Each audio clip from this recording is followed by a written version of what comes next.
כוחו של הרגל.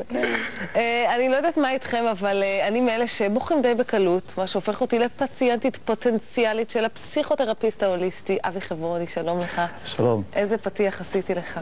מה העניינים? איזה פתיח, אבל אם את בוכה בקלות את לא צריכה אותי. למה? את יכולה לטפל גם. רגע, קודם כל, בוא נדבר על הבכי. למה דווקא בכי? כי יש באמת טיפולים בצעקות.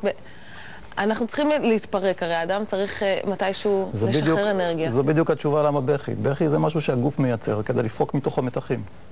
פשוט ככה, במערכת של הגוף, או נקרא לזה הגוף והנפש, הגוף מייצר בכי כדי לשחרר מתחים. אנחנו כל הזמן צוברים מתחים, בוודאי בחברה שאנחנו חיים בה עכשיו.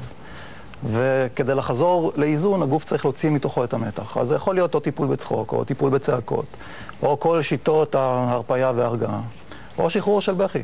עמנואל, את בוכה? איזה פחד, בטח אגיד שאני זקוקה לטיפול.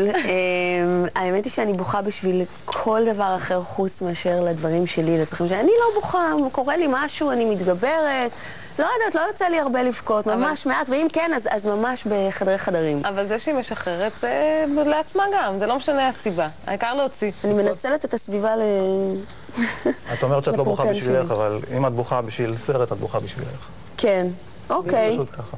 תגיד, ובעצם, יש לך סדנת בכי או בטיפול בבכי, מי צריך? אנשים שלא בוכים? שחרור של בכי הוא לא המטרה המוצהרת, לא שלי וגם לא, בדרך כלל לא של אלה שבאים אליי, אבל שחרור של בכי אפשר להגיד פשוט שחרור רגשי. כל דבר שאדם יבוא אליי, החל מבעיות פיזיות והמשך בבעיות רגשיות. שחרור של בכי הוא אחד מהדרכים לפתור את הבעיה. אבל לא בכדי בחרת את הבכי. אתה מאמין בו עם ינקותנו ועד בגרותנו. זה אחד הדברים שאנחנו מנסים לא לעשות, החל מגיל מסוים. בדרך כלל פשוט מחנכים אותנו לזה. יש בכי הוא ביטוי ילדותי, בכי הוא ביטוי של איזושהי חולשה או איזושהי עצירה במקום. וכשאנחנו מחונכים לאיזושהי הישגיות, להבטיח את קיומנו, להבטיח את עתידנו, להראות דברים במקום... אני לא שמעתי על תוכנית של בכיין נולד, או... זה קשה וזה לא הדברים שאנחנו מעריכים. אנחנו כן מעריכים אדם ש... אבל תמיד אדם אני לא יודעת, אנשים שבוכים בעיניים מאוד אמיצים ומאוד מרגשים אותנו. אז זה עצוב שהם אמיצים, כי לבכות זה דבר נורא טבעי, והחברה הפכה את זה לאיזה משהו חריג. שכדאי להימנע ממנו. בדיוק. וכדאי להימנע ממנו מכמה סיבות. אני לא אומר שכדאי להימנע, זה נתפס, כאילו... החברה. אחד, בכי הוא דבר שהוא לא נעים לאוזן, בעיקר של תינוקות. זה משהו הישרדותי שנועד להזעיק את המבוגר. המבוגר קשה מאוד להתעלם מבכי של תינוק. יש לו איכות מאוד לא נעימה. הדבר השני הוא שבכי מעורר רגשות. אדם שבוכה מולי מעורר גם אצלי רגשות. זה יכול להיות... איך אתה מסביר את זה שדווקא בבתי ספר למשחק אומרים לך להשאיר את הבכי לסוף, אל תבכה מיד, תשאיר את זה בפנים, זה נראה הרבה יותר... הנה, החברה שלנו רוצה גיבורים, ולכן מי שלא בוכה, so called גיבור. זה באמת לא ברור איך אדם שלא בוכה נחשב חזק. אולי הוא חזק כי הוא באמת משקיע הרבה אנרגיה בלעצור את... הוא חלש. סליחה. אבל אנחנו גם מספיק אינטליגנטים בשביל לקחת את הכלי הזה שנקרא בכי ולהשתמש בו לפעמים כמניפולציה רגשית, כסחטנות. זה נכון. עכשיו, ילדים עושים את זה כל הזמן. אפשר לקרוא לזה שתינוק בוכה... לא נכון, מה פתאום? רק כל דקה. כן. אז הוא בוכה כדי להזיק את המבוגר, זו גם מניפולציה. המבוגר כבר יש לו חלק מפותח של תודעה, הוא יודע להשתמש בבכי במכוון. לפעמים זה לא מודע, הרבה פעמים זה כן מודע. וזו אחת מהסיבות של הבכי יצא שם רע. אנחנו, אנשים בוכים מולנו, וכדי להשיג מאיתנו דברים.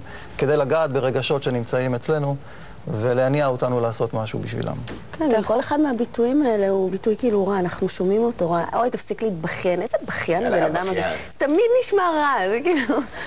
זה נשמע רע, כי אנחנו, או שאנחנו באמת לא רוצים, זה מאוד קשה, כשבוכים מולנו זה מפעיל אותנו, אנחנו רוצים להימנע מזה, אז פתאום נשתיק אותם. בקצרה, אם אתה יכול להסביר לי את מהלך הטיפול, ופחות או יותר מה האדם שמגיע אליך עובר. אני לא מכוון, זאת אומרת, זה לא מכוון לשחרר בכי, אבל כשמשתחרר בכי, משתחררת כמות עצומה של רגש. הטיפול שלי כן מכוון, ואני אומר, זה לא המטרה המוצהרת, מפני שלהגיד אדם שחרר בכי זה לא הולך. אדם שבא בוכה ממילא זה קל לו לעשות את זה. אבל אדם שבא ואני רואה שבבעיה מסוימת יש שם רגשות שתקועים, הטיפול כן מכוון לאותם רגשות. והוא מיועד ליצור איזושהי סביבה שאדם ירגיש נוח לשחרר את הבכי. כי בכי רוצה להשתחרר, רגשות רוצים להשתחרר, הם רק רוצים סביבה שיהיה להם נוח לצאת. הבכי זה תוצאה. הבכי? זו תוצאה. זו תוצאה של חוסר, של מתח פנימי, כן, של כאב. הבנתי, זאת אומרת, אתה יודע בדיוק לאן לשלוח את החיצים שלך על מנת לגרום לאדם מולך לשחרר את המועקות. אני מקווה שאני יכול, כן. יום אחד אז אתה תמשיך. תגיע למצב כזה שאתה תבוא לאנשים ורק תגיד איזה מילה בית, ואז פתאום אתה תראה מישהו בוכה כזה, אתה תדע מאיפה לגוע. זה קורה. לפי מילה זה קורה. אחת. אבי, שניפגש בשמחות, תודה רבה שהגעת אלינו.